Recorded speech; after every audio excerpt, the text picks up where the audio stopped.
want you to come in and listen to our next guest. She has so much life and love to give. I really enjoyed our conversations.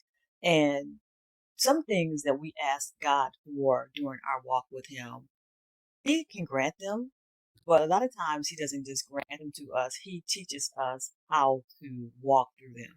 So, say for instance, if you ask God for more patience, God will give you patience, but He's going to give you patience by putting people in your life that you have to be patient with. And so, if you ask for grace and mercy, He's going to put people in your life that you need to grant grace and mercy. So, He's a teaching God, which is actually a good thing because I learn better through teaching.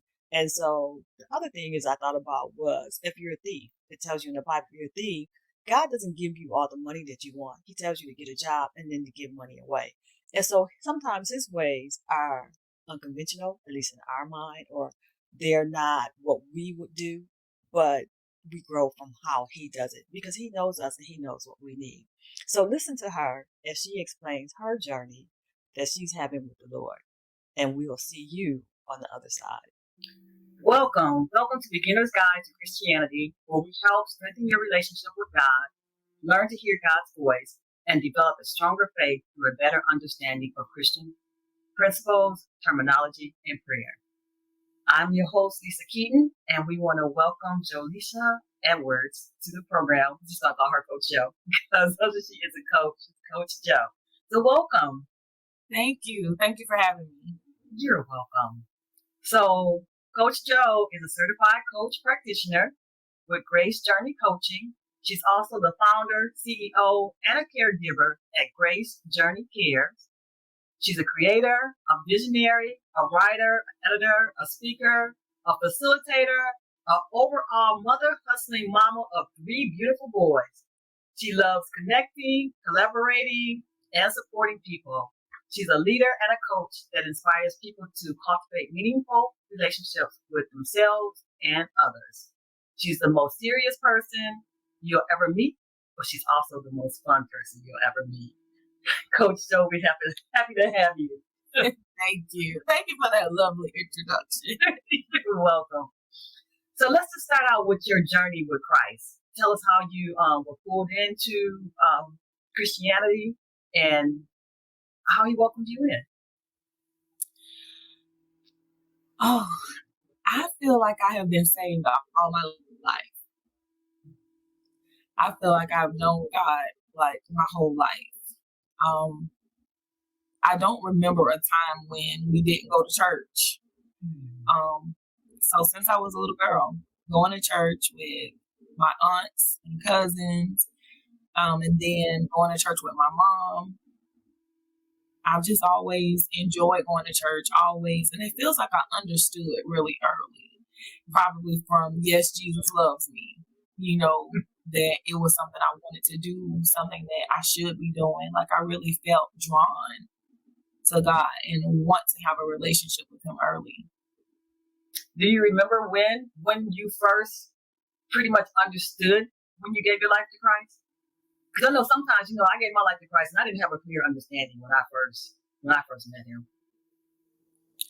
I think there are different, cycles in our journey of life. And I can remember being like probably 5 years old, just singing my little heart out to the songs in the hymn book and going to Sunday school and just being a part of Vacation Bible School.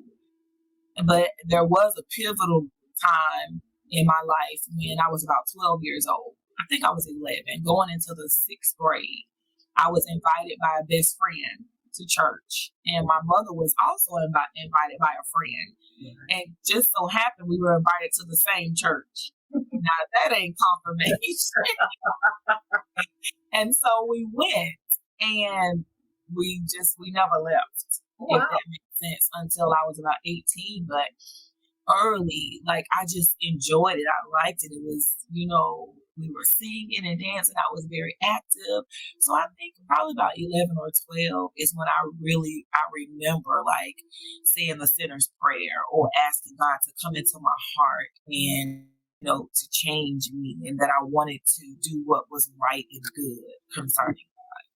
That's true. So then we do this when we're young, and a lot of times I know I did. We get on our own journey. Mm-hmm. And so tell us a little bit about where your journey took you and how you were able to come back. So I think probably when I became grown, going to college, I was in the gospel choir and things like that in school.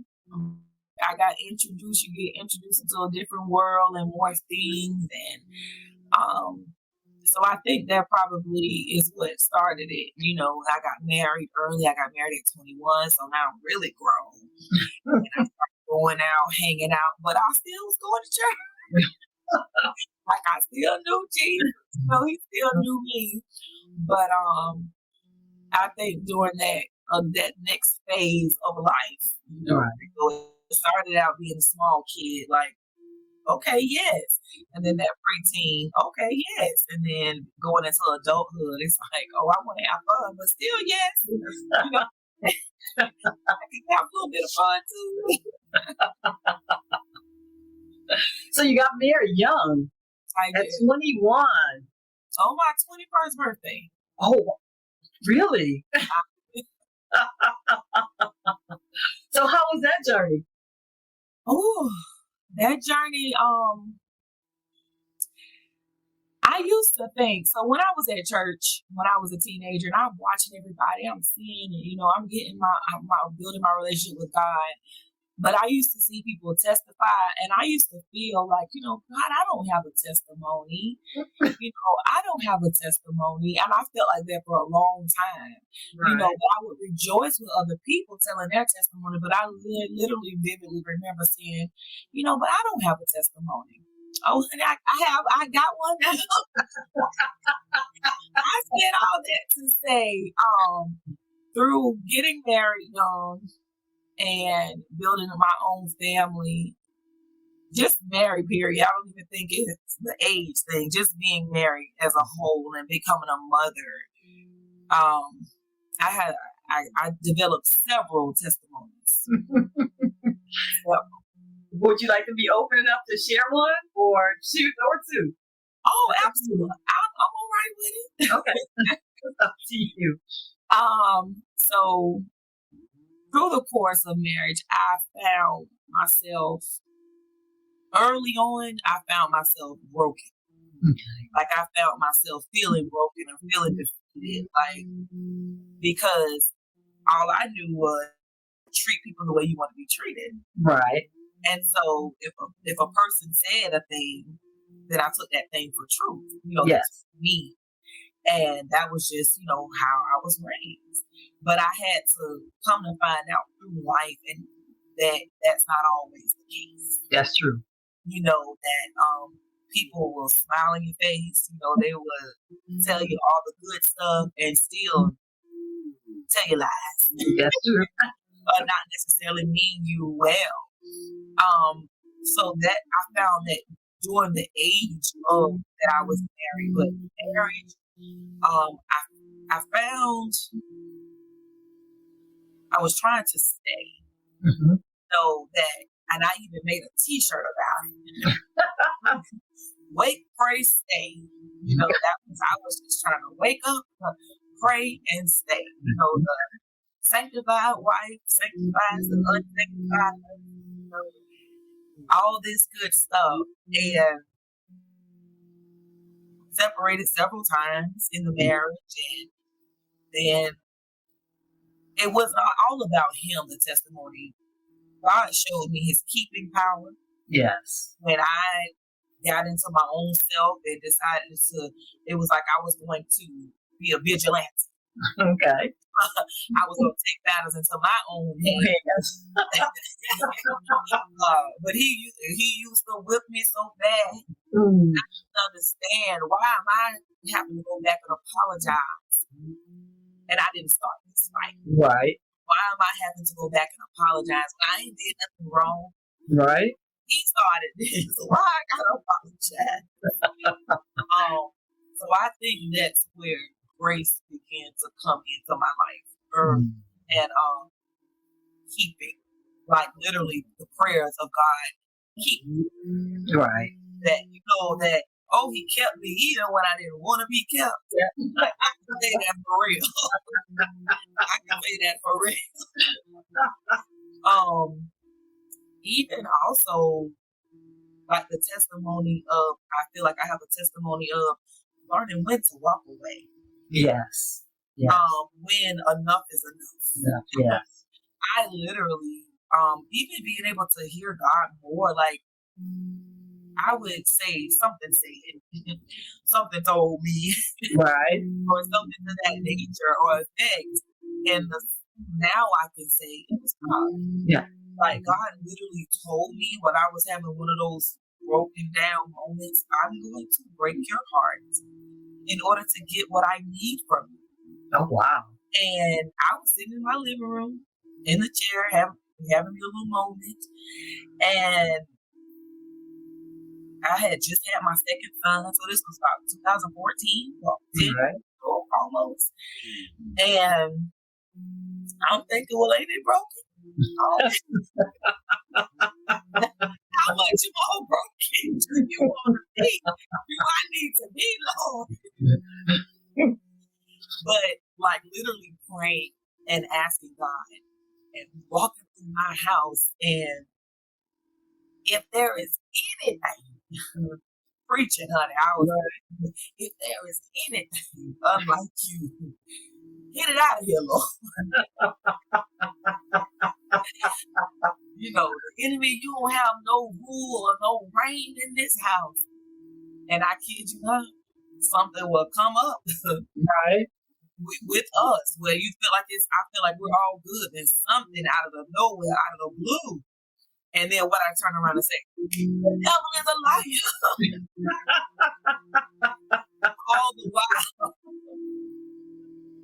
all the while now knowing hindsight, he was trying to show me. He was trying to show me that you chose him. I didn't choose him. You and you asking me, I'm showing you. right. So I think that's that was a journey, huh? Yeah. So, was there any foundational scripture that you used to help you? Because I know you said you were praying. So, other than devil get out of here, or loose whatever, is there anything else or any firm scripture that you use to just help you, to comfort you during that time? Oh goodness, I use song. Okay. But one scripture that always, I feel like I learned at an early age, that will always come back, and it even has been playing back in my spirit the past couple of weeks, is trust in the Lord with all thine heart, and lean not unto thine own understanding, but in all of my ways I'm supposed to acknowledge him, and he will direct my path. So that ties back into trusting what I hear. Right. The direction or the things and the signs that he's given me to direct my path. That's true. That is true. So you're saying we're talking about hearing from God, which is good. And I know that you are a caregiver and you take care of people and you help people, especially the elderly people, correct? I do. And that's your passion, right? Of just helping people. And so sometimes our passion for what God would have us to do can allow us to have that caring for everybody, even the people who aren't supposed to be there, right? Right. But in your business, you care for people who have a need, and they're in a place where they're safe and they're comfortable. So tell me about your journey and how God got you to the caregiver, Grace Journey, caregiver. Oh, okay. So growing up, my grandmother was my best friend. My grandmother was born in 1927. Right. So I had an older grandmother. And she taught me so many things. Like, we were able to coexist. Like, if I had a question, she was ready to answer me. And I felt like she understood me. So I think, I enjoy being around her. I enjoy being in her company. So further down the line, as after I got married, after I had my first son, who will be 17 tomorrow.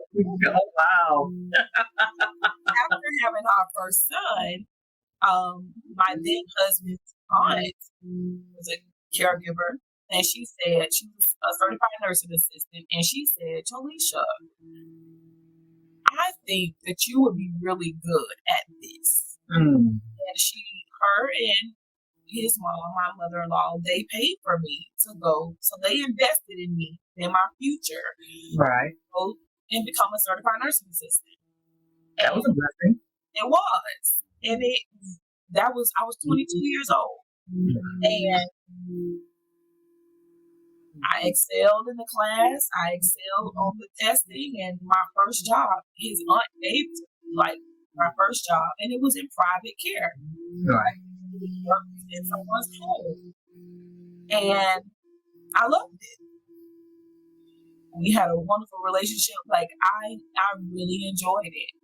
I enjoyed taking care of him, and I enjoyed hearing his stories and learning from him and all the things he had been through in his life. I did it for a couple of years, and then the death part of it didn't well with me. Excuse me. So I left and I went into corporate America, more, corporate jobs, right, structural companies and things of that nature. But God brought me back because I got laid off from a job that I never would have left on my own. So then that goes back to prayer, because I used to pray every morning on my way to work. Like, I was in my dream position, like I was enjoying life, right, the money and loving and living, like I was doing well. And I would pray every day for God to let my light shine so that others would see his good work through me. Right. And I was happy. One day there was supposed to be a weekly meeting with my supervisor, turned into her letting me know that in 3 weeks I would no longer have my position. Oh, wow. Cuts in the company. And so, longer story short, I ended up taking off severance pay and all this stuff, and which supported me, but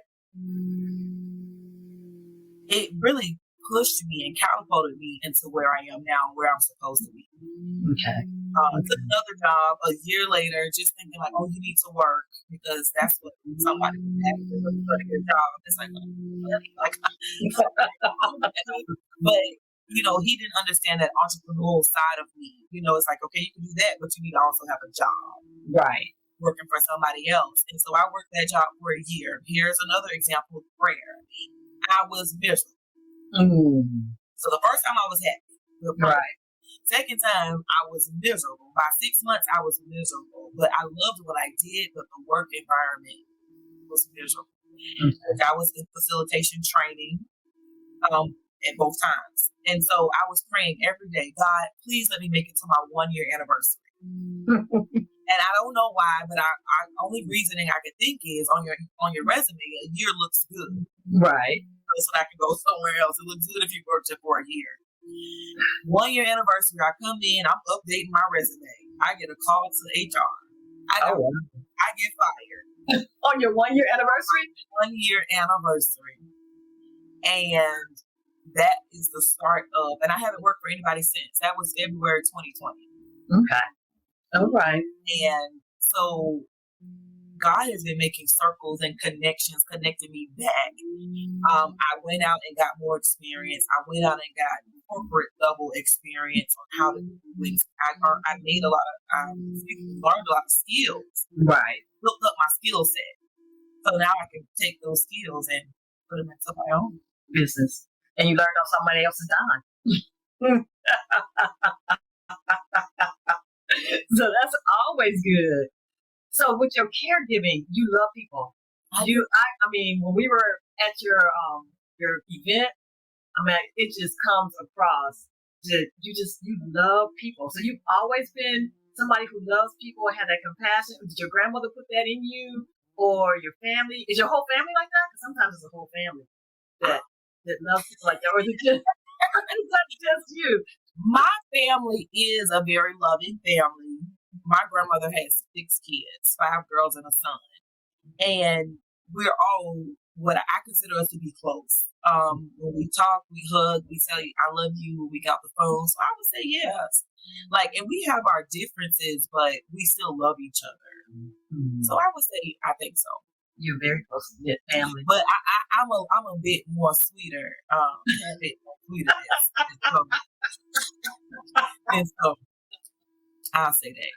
We all want to claim her favorites. But you are the true favorite, right? That goes in waves too, because I have cousins who are older because my mom is the youngest. So everybody has had our own relationship with her. My grandmother passed in 2017, and we still we can get on the phone, and if somebody crying, we just know I'm having a moment because we just miss her. Like she was can you ever met a person that makes? And I don't know, I'm about to say it. I guess that's the spirit that I have. You ever met a person who makes everybody feel like you're the favorite? Everybody feel like you're special. Like nobody feels left out. That's you. And that's as soon as I understand, I'm like, wait, I think that's me.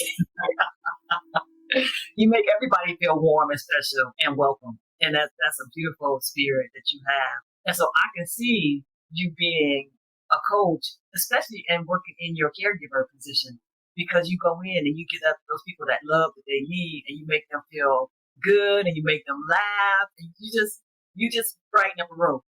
I do. So much so that, and I do see my coaching skills do work with my clients. My oldest client is 98 years old. Oh, wow. And, at this age, she's like, why am I here? I don't have nothing. I'm like, yes, you do. Like, just the fact that I firmly believe that every day that we wake up, there is an opportunity to do something else, to learn something else, to impact somebody else, to inspire. And I watch her independence. It's amazing to me. And yes, so, and one thing too, they know I'm their caregiver, but literally I have become their best friends. That is just what happens.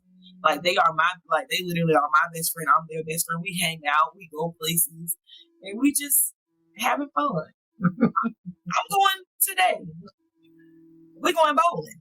Oh, wow. We have plans. Oh, that's good. And you get out with them and have them do stuff like that. So, you know what? It's beautiful to see how God has brought you full circle and put you back into caregiver mode, because that's your spirit and that's who you are. And so along your journey, you still ended up where you're supposed to be. Right. And that's the best part of life. So you can be happy, you are satisfied, I'm sure, and you fulfill. And so that is the blessing of God, to be able to bring us back where we need to be so we can connect with our original selves. So that's good. That is really good.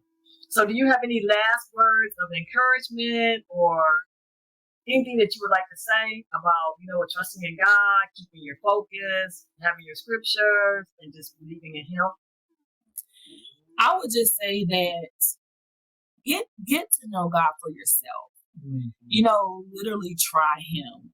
I have developed 2020 kind of pushed me into developing a closer relationship with God, just talking to Him, and even just out loud, God, I can't do this by myself. I need your help. And asking Him to show you things and to talk back to you. He knows, but He wants you to lean and depend on Him. And so I would just say, get to know Him for yourself. Build a relationship with Him for yourself. And get around other people who know Him too. Yes. Even if it's at the beginning stages, common people with common goals. And not only them, because I don't shy away from people who, my family and friends who aren't saved, because God had to show me, even, at times we are in this block culture. We're in a cancel culture.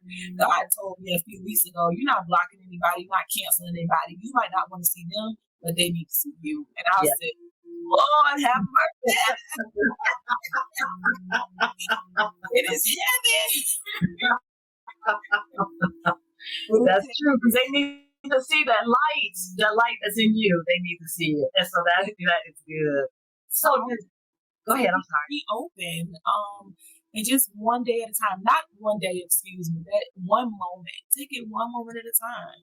And don't be afraid to truly cast your cares on God, because He does care for you. He does. He loves us all. Thank you so much. One last question. So we offer everybody a freebie. So do you have anything that you would like to offer? Absolutely. So this is my first activity workbook, and it will be in digital form. That will make it super easy for everybody getting their email, but it's called Feeling Stuck.